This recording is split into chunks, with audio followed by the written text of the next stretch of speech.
Good morning everyone. मेरा topic है 5 kingdom classification. सबसे पहले हम लोग 2 किंगडम क्लासिफिकेशन के बारे में जानते हैं कि 2 kingdom classification Carolus Linnaeus sir के द्वारा दिया गया था। इसमें उन्होंने सेल वॉल के आधार पर पृथ्वी पर उपस्थित सभी जीवों को 2 भागों में विभाजित किया था, प्लांटी और एनिमिलिया। जिसमें सेल वॉल प्रेजेंट थी उसे प्लांटी में रखा और जिसमें सेल वॉल प्रेजेंट नहीं थी उसे उन्होंने एनिमेलिया में रखा। उसके बाद हैकल सर ने 2 किंगडम क्लासिफिकेशन में प्रोटिस्टा को ऐड करके 3 किंगडम क्लासिफिकेशन बनाया। उसके बाद कोपलैंड सर ने मोनेरा को 3 किंगडम क्लासिफिकेशन में ऐड करके 4 किंगडम क्लासिफिकेशन बनाया। उसके बाद अमेरिका के वैज्ञानिक R.H. विटेकर सर ने 1969 में किंगडम फंजाई को ऐड करके 5 किंगडम क्लासिफिकेशन बनाया, जिसके बारे में अभी हम लोग पढ़ने वाले हैं। 5 किंगडम क्लासिफिकेशन को उन्होंने निम्न लक्षणों के आधार पर वर्गीकृत किया। जो लक्षण थे: कोशिका संरचना, शारीरिक संरचना, पोषण के तत्व, प्रजनन, जाति वृत्तीय संबंध इत्यादि। इसे हम इस सारणी के द्वारा अच्छे से समझ सकते हैं। जैसे जीवधारी, पृथ्वी पर उपस्थित जो जीव थे उसे R.H. विटेकर सर ने कोशिका संरचना के आधार पर 2 भागों में विभाजित किया, प्रोकैरियोटिक और यूकैरियोटिक। प्रोकैरियोटिक में जो केंद्रक होता है वो अल्प विकसित होता है, जबकि यूकैरियोटिक में केंद्रक पूर्ण विकसित होता है। प्रोकैरियोटिक अकोशिकीय होते हैं, जिसके अंतर्गत मोनेरा को रखा गया। मोनेरा के अंतर्गत वायरस आते हैं और बैक्टीरिया आते हैं। यूकैरियोटिक को एक कोशिकीय और बहुकोशिकीय 2 भागों में विभाजित किया गया। एक कोशिकीय के अंतर्गत प्रोटिस्टा को रखा गया, जिसके अंतर्गत प्रोटोजोआ और शैवाल आते हैं। बहुकोशिकीय को कोशिका भित्ति के आधार पर 2 भागों में विभाजित किया गया, कोशिका भित्ति सहित और कोशिका भित्ति रहित।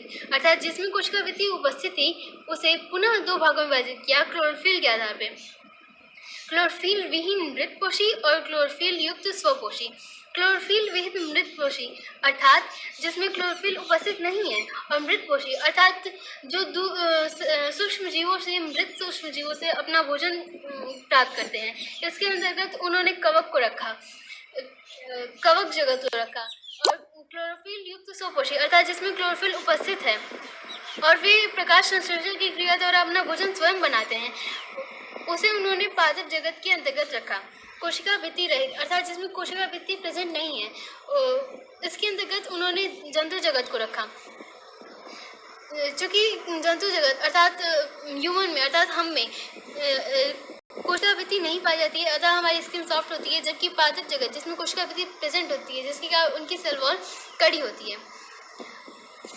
अब हम लोग किंगडम मोनेरा के बारे में पढ़ेंगे। किंगडम मोनेरा के जीव जो किंगडम मोनेरा के अंतर्गत सभी सूक्ष्म जीव पाए जाते हैं। ये जीव ज़्यादा मात्रा में पाए जाते हैं, अतः इन्हें कॉस्मोपॉलिटन भी कहते हैं। ये जीव एक्सट्रीम हैबिटेट्स अर्थात कठिन वास स्थानों में पाए जाते हैं, जैसे हॉट स्प्रिंग गर्म जल के झरनों, डीप ओशन गहरे समुद्र, डेसर्ट रेगिस्तान, स्नो बर्फ इत्यादि। मेनी आर पैरासाइट अर्थात बहुत सारे इसमें परजीवी होते हैं। बैक्टीरिया को शेप के बेसिस पे हम लोग 4 कैटेगरी में डिवाइड करते हैं। पहला कॉकस, जो स्फेरिकल होते हैं। कॉकस जो बैक्टीरिया होते हैं वो गोलाकार होते हैं, गोल शेप के होते हैं। जब 2 कॉकस बैक्टीरिया मिलते हैं तो वो डेप्लोकोकस बनाते हैं, और इसी प्रकार जब बहुत सारे कॉकस बैक्टीरिया आपस में मिलकर एक चेन लाइक स्ट्रक्चर बनाते हैं तो इन्हें स्ट्रेप्टोकोकस कहते हैं। स्ट्रेप्टोकोकस न्यूमोनिया के कारण न्यूमोनिया रोग होता है। नेक्स्ट है बैसिलस जो होते हैं ब्रॉड शेप के होते हैं, इसमें एंडोस्पोर का अर्थात बीजाणु का फॉर्मेशन होता है। नेक्स्ट है विब्रियम बैक्टीरिया जो होते हैं वो कॉमा शेप के होते हैं। कॉलर अर्थात हैजा, विब्रियो कॉली के कारण कॉलर रोग होता है। नेक्स्ट है स्पाइरलम जो होते हैं वो स्पाइरल शेप के होते हैं अर्थात सर्पिलाकार होते हैं। इनके दोनों छोरों पर अर्थात दोनों किनारों पर फ्लैजिला प्रेजेंट होता है। जो ये फ्लैजिला होता है ये इन्हें चलने में सहायता करता है। किंगडम मोनेरा को हम लोग 2 भागों में विभाजित कर सकते हैं, यू बैक्टीरिया और आर्की बैक्टीरिया। यू बैक्टीरिया जो होता है इसमें सेल वॉल जो होती है वो पेप्टाइडोग्लाइकन की बनी होती है, और इसमें जो गति होती है वो सीलिया व फ्लैजिला के कारण होती है। सीलिया जैसे कि पैरामीशियम में सीलिया प्रेजेंट होता है, ऐसे होता है। और फ्लैजिला का एग्जाम्पल है यूग्लिना में ऐसे फ्लैजिला प्रेजेंट होता है। यू बैक्टीरिया को 3 टाइप में डिवाइड करते हैं, true bacteria, blue green algae and mycoplasma. Blue green algae में जो उसकी कोशिकाओं का कलर होता है वो फाइकोसाइनिन के कारण ब्लू और ग्रीन होता है। इसमें क्लोरोफिल ए प्रेजेंट होता है जिसके कारण ये प्रकाश संश्लेषी होते हैं, अर्थात ये प्रकाश संश्लेषण क्रिया कर सकते हैं। माइकोप्लाज्मा जो होते हैं वो वेरी स्मॉल प्रोकैरियोटिक होते हैं, इसमें सेल वॉल प्रेजेंट नहीं होता है। आर्की बैक्टीरिया बहुत ही एडवर्स कंडीशन, इट मीन्स जहाँ तक जो हम लोग सोच भी नहीं सकते कि यहाँ पे भी बैक्टीरिया प्रेजेंट हो सकते हैं, वहाँ पे भी बैक्टीरिया प्रेजेंट होते हैं। ये बहुत ही कठिन वास स्थानों में पाए जाते हैं। ये 3 टाइप्स के होते हैं। होलोफिल्स अर्थात जो अत्यंत लवड़ी क्षेत्र में पाए जाते हैं। थर्मो एसिडोफिल्स ये गर्म जल के जल में पाए जाते हैं। और मेथेनोजेंस ये गाय भैंस की आंतों में पाए जाते हैं। नेक्स्ट है किंगडम प्रोटिस्टा जो होते हैं वो यूनिसेलुलर यूकैरियोटिक होते हैं, अर्थात एक कोशिकीय यूकैरियोटिक जीव होते हैं। ऑटोट्रॉफ एंड हेटेरोट्रॉफ ये स्वपोषी व विषमपोषी होते हैं। इनमें जो गति होती है वो इस जगत के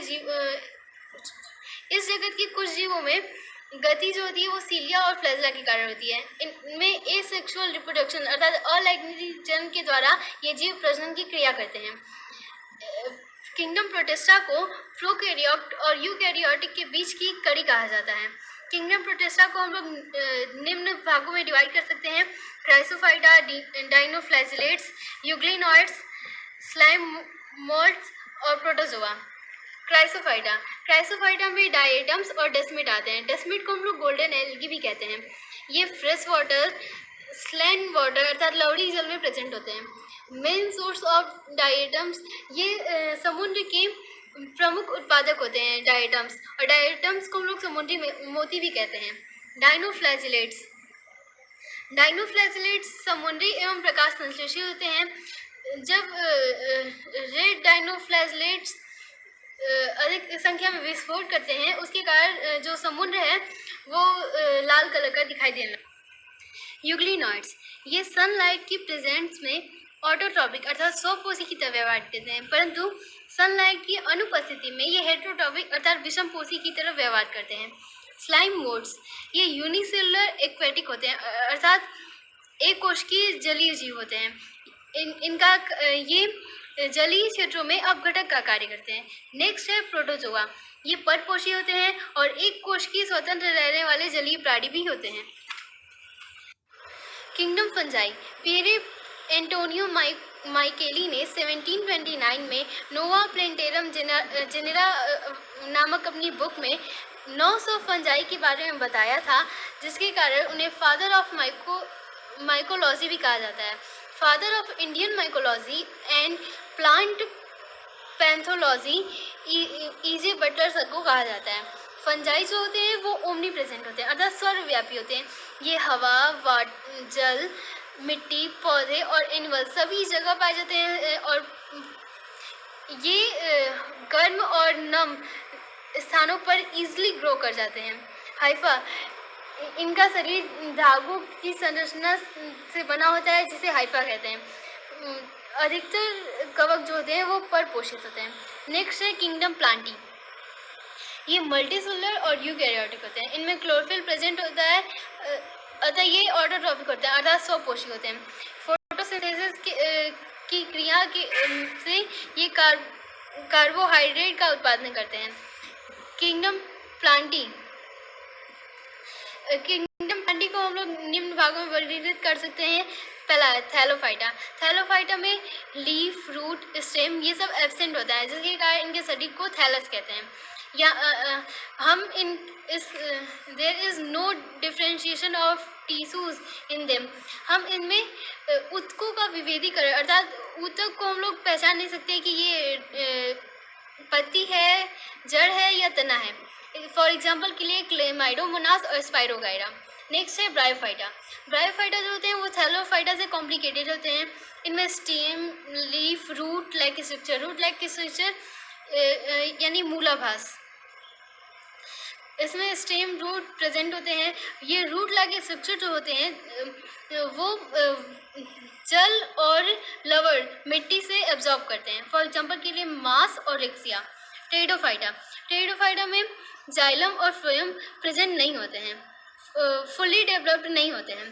फ्लावर, फ्रूट एंड सीड ये नहीं बनते हैं टेरिडोफाइटा में। फॉर एग्जांपल के लिए फर्न और सिनेजिनेला, जिम्नोस्पर्म, ये बहुवर्षीय सदाबहार वृक्ष पाए जाते हैं। ये वर्ष भर हरे भरे रहते हैं। नग्न बीजी पौधे, ये इनमें छोटे बीज उपस्थित होते हैं जिसके कारण ये फल नहीं बनते।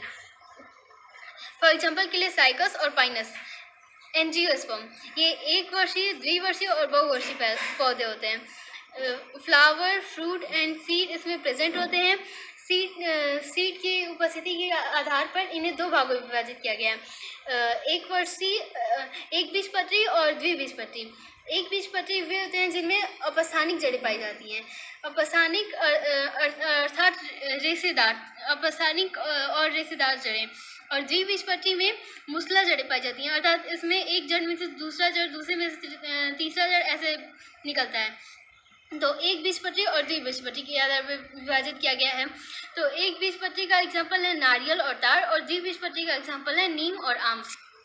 फिफ्थ है किंगडम एनिमेलिया। किंगडम एनिमेलिया में सभी बहुकोशिकीय जीव प्रेजेंट होते हैं। इसमें क्लोरोप्लास्ट और क्लोरोफिल एब्सेंट होता है, नहीं पाया जाता है। ये हेटेरोटॉपिक होते हैं जिसके कारण ये विषमपोषी होते हैं, अर्थात ये दूसरे जीवों पर, जैसे ये पौधों पर निर्भर होते हैं और पौधों से ये अपना भोजन ग्रहण करते हैं। किंगडम एनिमेलिया को हम निम्न भागों में विभाजित कर सकते हैं। फाइलम पोरीफेरा, संघ पोरीफेरा। इसकी विशेषता यह है कि इसमें वाटर कैनाल सिस्टम, नाल प्रणाली पाई जाती है।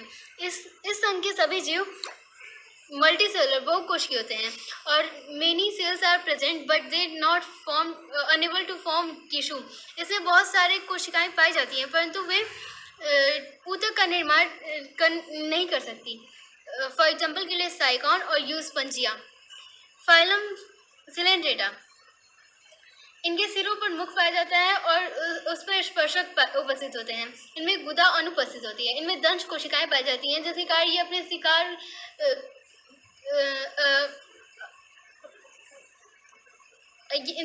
अपना शिकार कर सकती हैं। फॉर एग्जाम्पल के लिए हाइड्रा और जेलीफिश। थर्ड है फाइलम प्लेटेहेल्मिन्थीस। फाइलम प्लेटेहेल्मिन्थीस के जो जीव हैं इनका शरीर चपटा होता है और ये द्विपार्श्व सममित होते हैं। द्विपार्श्व सममित अर्थात कि यदि कोई जीव है और उसको हम बीच से काट दें तो इसके दोनों साइड के जो भाग प्राप्त होंगे वो समान होंगे। जैसे हमारा शरीर, हमें यदि बीच से काट दिया जाए तो दोनों साइड हमारा इक्वल होगा। जैसे प्लेनेरिया और टीनिया। प्लेनेरिया में पुनरुद्भवन की क्षमता होती है। पुनरुद्भवन क्या होता है? जब प्लेनेरिया को अगर कई भागों में हम डिवाइड कर दें तो इससे हर एक नया प्लेनेरिया उत्पन्न हो जाएगा। फाइलम एस्केल्मंथीस। एस्केल्मंथीस के जो जीव होते हैं वो लंबे, बेलनाकार, धागे नुमा व दोनों सिरे पर नुकीले होते हैं। ये खंड रहित होते हैं, इनमें खंड नहीं होता है। इनमें क्यूटिकल का एक चमकदार आवरण पाया जाता है। फॉर एग्जाम्पल के लिए एस्केल्मंथीस और हुकवर्म, एस्केरिस और हुकवर्म। फाइलम एनिलिडा, इसके शरीर जो होते हैं वो छल्लेदार खंडों के होते हैं। इनके शरीर की संरचना नली के अंदर नली के रूप की होती है, जैसे केचुआ और चोक। फाइलम आर्थ्रोपोडा, इस फाइलम के जो जीव होते हैं उनका शरीर सिर, वक्ष व उदर इसमें विभाजित होता है। इनमें जो ब्लड सर्कुलेटरी सिस्टम होता है वो ओपन होता है, अर्थात इनमें रुधिर परिसंचरण तंत्र खुला पाया जाता है। जैसे कि ह्यूमन में जो रुधिर परिसंचरण तंत्र है वो सिरा और जो रुधिर है वो सिरा और धमनी में बहता है, परंतु इनमें ऐसा कोई सिस्टम नहीं होता है, अर्थात इनका रक्त परिसंचरण तंत्र जो है वो खुला होता है, जैसे झींगा, बिच्छू और मकड़ी। फाइलम मोलस्का, इस आर्थ्रोपोडा को फर्स्ट लार्जेस्ट फाइलम कहा जाता है क्योंकि इसमें बहुत सारे जीव आ जाते हैं, बहुत सारे ऐसे जीव आ जाते हैं जिनके लक्षण आर्थ्रोपोडा के जीवों के लक्षण से मिलते हैं। और सेकंड लार्जेस्ट फाइलम मोलस्का को कहा जाता है। मोलस्का के जो जीव होते हैं उनका शरीर कोमल और खंड रहित होता है। इनमें कड़क कवच पाया जाता है जिन्हें प्रवाल या मेंटल कहते हैं। फॉर एग्जाम्पल के लिए घोंघा, सीप और ऑक्टोपस। ऑक्टोपस। ऑक्टोपस को डेविल फिश भी कहते हैं क्योंकि ये शैतान की तरह शिकार को अपना शिकार करता है और इसमें कवच नहीं पाया जाता है। नेक्स्ट है फाइलम इकाइनोडर्मिटा। फाइलम इकाइनोडर्मिटा के जो जीव होते हैं उनका शरीर गोलाकार, बेलनाकार व सितारे के समान होता है। इनमें जल संवहनी तंत्र अर्थात वाटर वेस्कुलर सिस्टम पाया जाता है। इनमें पुनरुद्भवन अर्थात कि यदि हम इसे कई खंडों में विभाजित कर दें तो हर एक खंड से एक नए जीव का निर्माण हो जाता है। इसकी क्षमता इस संघ के सभी जीवों में होती है। फॉर एग्जाम्पल के लिए स्टारफिश और समुद्री हीरा। Thank you.